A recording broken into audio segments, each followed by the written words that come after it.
Bismillahirrahmanirrahim. Assalamualaikum warahmatullahi wabarakatuh.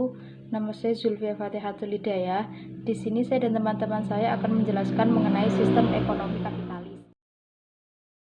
Yang pertama yaitu mengenai pengertian sistem ekonomi kapitalis. Sistem ekonomi kapitalis adalah sistem perekonomian yang memberikan kebebasan sepenuhnya kepada setiap individu untuk melaksanakan perekonomian, seperti memproduksi barang, menjual, ataupun mendistribusikannya.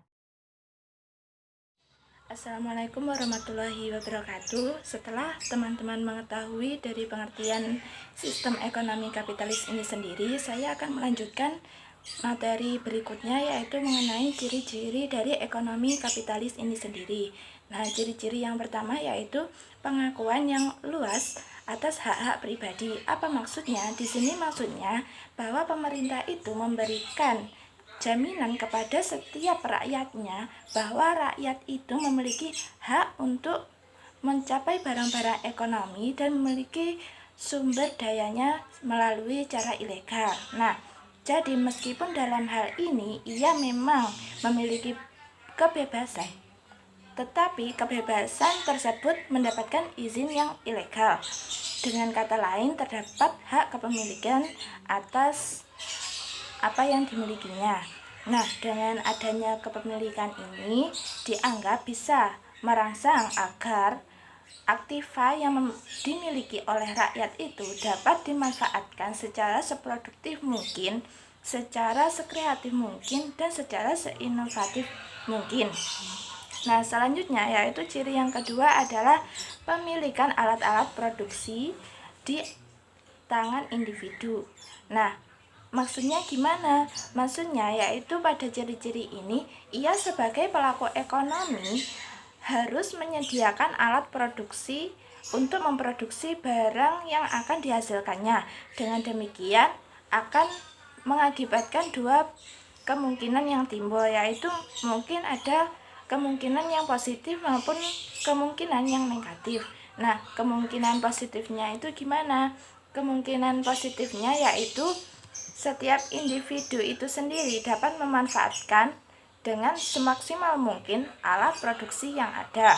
Nah, di sisi lain ada kemungkinan yang negatif, yaitu hal ini itu menyebabkan terjadinya monopoli yang dilakukan oleh individu yang memiliki alat produktif. Nah, selanjutnya yang ketiga adalah individu bebas memilih pekerjaan atau usaha yang dianggap baik bagi dirinya. Di sini tidak ada tekanan dari siapapun. Di sini individu itu memiliki hak untuk bebas memilih pekerjaan atau usahanya yang ia anggap baik bagi dirinya sendiri. Dan selanjutnya yang keempat adalah perekonomian itu diatur oleh mekanisme pasar. Ketika kegiatan perekonomian itu diserahkan pada pasar, maka wajar saja bahwa modal menjadi faktor yang sangat penting. Dengan demikian, maka dapat terjadi persaingan bebas. Nah, persaingan bebas pada sistem ekonomi kapitalis itu sendiri dapat terjadi antara para penjual dan para pembeli, antara para pencari pekerjaan dan sebagainya. Nah, pasar bebas layaknya sebuah koin dengan dua mata sisi yang dapat berakibat positif maupun negatif. Yang jelas, keberadaan persaingan bebas yang akan menghindarkan dari monopoli dan tiap individu yang ada akan tergerak untuk mencapai modal yang besar. Nah, contohnya yaitu gini. Perusahaan A itu menjual barang untuk kebutuhan sehari-hari ya, khususnya sabun mandi. Nah, dalam menentukan harga, perusahaan A itu harus melihat harga kompetitif yakni pada perusahaan B. Nah, apabila perusahaan A ingin produk sabun menjadinya laku di pasaran, maka ia harus memutar otak agar produknya itu lebih unggul daripada produk yang B. Ini merupakan contoh bagaimana sistem ekonomi kapitalis itu dalam pasar bebas. Nah, selanjutnya yang kelima adalah pasar itu berfungsi memberikan sinyal kepada produsen dan konsumen dalam bentuk-bentuk harga. Berbeda dengan sistem ekonomi sosialis atau komando yang mana harga itu ditetapkan atau ditentukan dimonopoli oleh pemerintah, di sini dengan adanya sistem ekonomi kapitalis, maka harga yang terbentuk itu melalui mekanisme pasar. Dan yang keenam adalah campur tangan pemerintah itu diusahakan sekecil mungkin, the invisible hand, yang mengatur perekonomian menjadi efisien. Pada pasar bebas itu kan penyerahan kegiatan perekonomian itu diserahkan pada mekanisme pasar, dan di dalamnya itu tanpa ada campur tangan dari pemerintah dalam mekanisme pasar itu sendiri.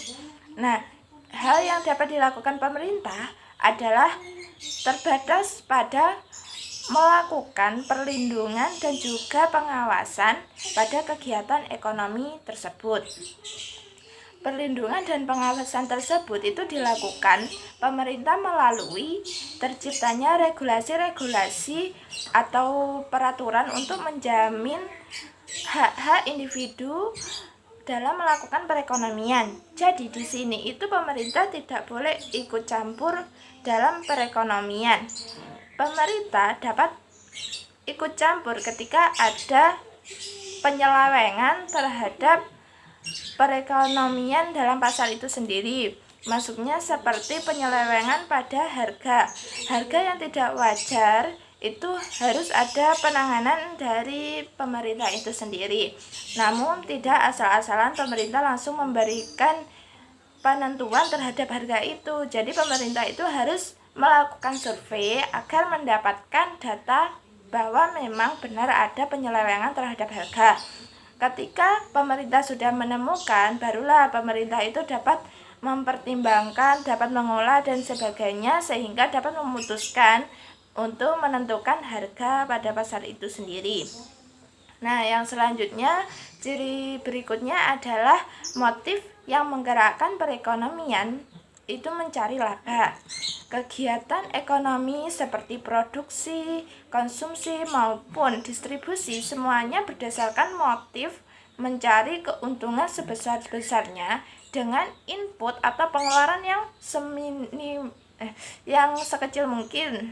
Nah, ini sesuai dengan konsep yang diusung oleh Bapak Ekonomi Dunia sekaligus Bapak Kapitalis yang bernama Adam Smith terkait laissez-faire, yang artinya memberikan individu untuk mencapai kepuasan maksimum dalam hal ini terkait laba yang didapatkan. Jadi kita itu berasumsi untuk mendapatkan laba yang sangat besar dengan pengeluaran yang sangat kecil. Nah, sekian dari ciri-ciri mengenai ekonomi kapitalis. Selanjutnya akan dilanjutkan oleh pemateri yang selanjutnya. Terima kasih.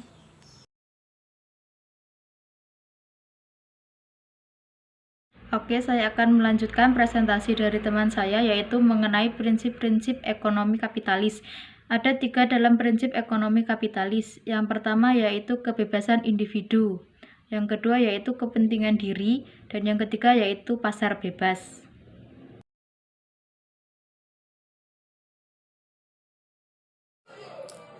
Assalamualaikum warahmatullahi wabarakatuh. Saya Dinda Akbar Pangestu akan menjelaskan tentang karakteristik sistem ekonomi kapitalis. Karakteristik ini dibagi menjadi 3. Yang pertama, pengakuan yang luas atas hak pribadi pemikiran alat-alat produksi di tangan individu. Individu bebas memilih pekerjaan atau usaha yang dipandang baik bagi dirinya. Yang kedua, perekonomian diatur oleh mekanisme pasar. Pasar berfungsi memberikan signal kepada produsen dan konsumen dalam bentuk harga. Campur tangan pemerintah diusahakan sekecil mungkin, the invisible hand, yang mengatur perekonomian menjadi efisien. Motif yang menggerakkan perekonomian mencari laba. 3. Manusia dipandang sebagai makhluk homo economicus yang selalu mengejar kepentingan atau keuntungan sendiri. Paham individualisme dibesarkan materialisme, warisan zaman Yunani kuno atau biasanya disebut dengan Donisme. Sekian.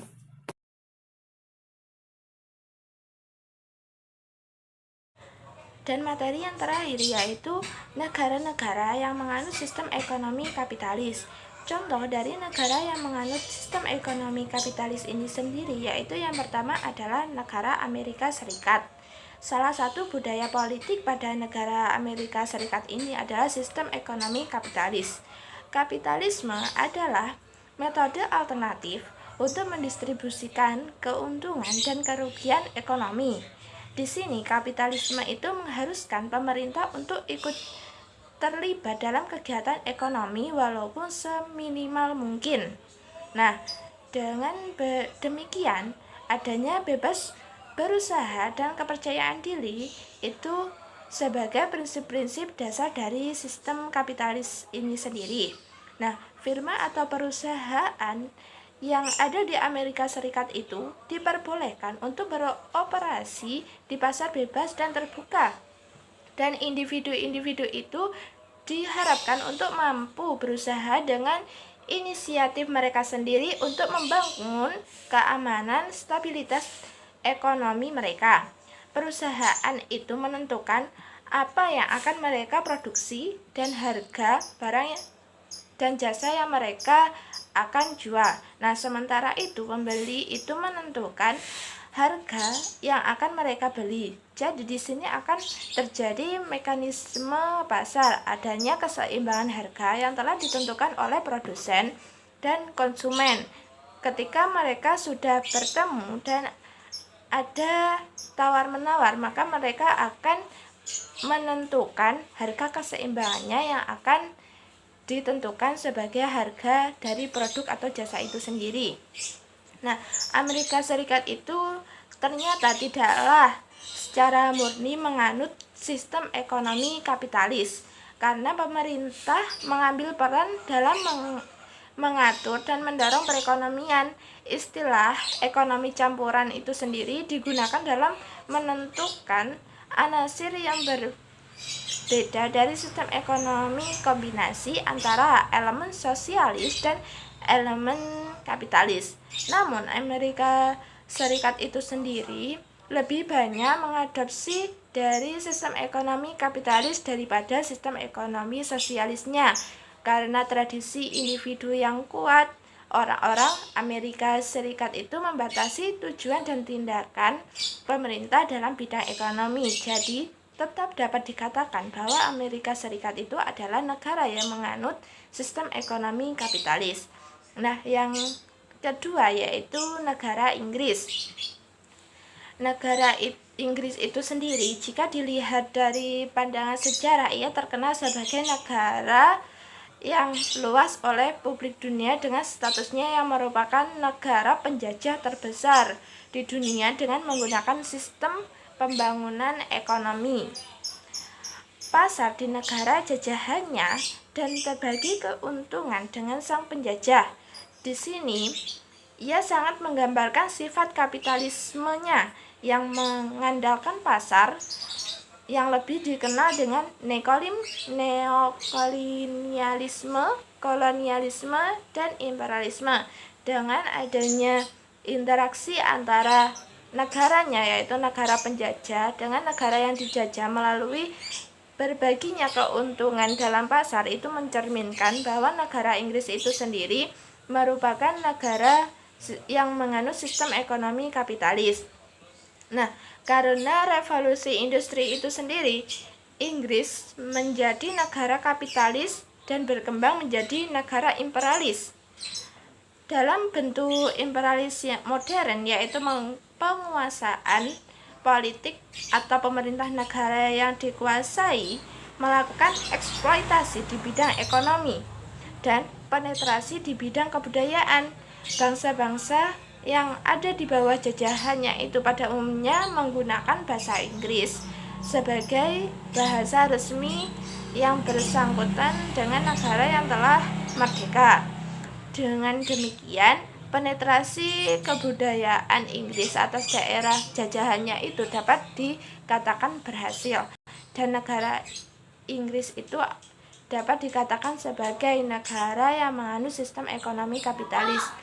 Terima kasih telah menyimak dari materi tentang sistem ekonomi kapitalis ini. Semoga materi ini bermanfaat untuk kalian yang telah menyimak. Sekian dari presentasi atau penyampaian materi dari kelompok kami. Wassalamualaikum warahmatullahi wabarakatuh.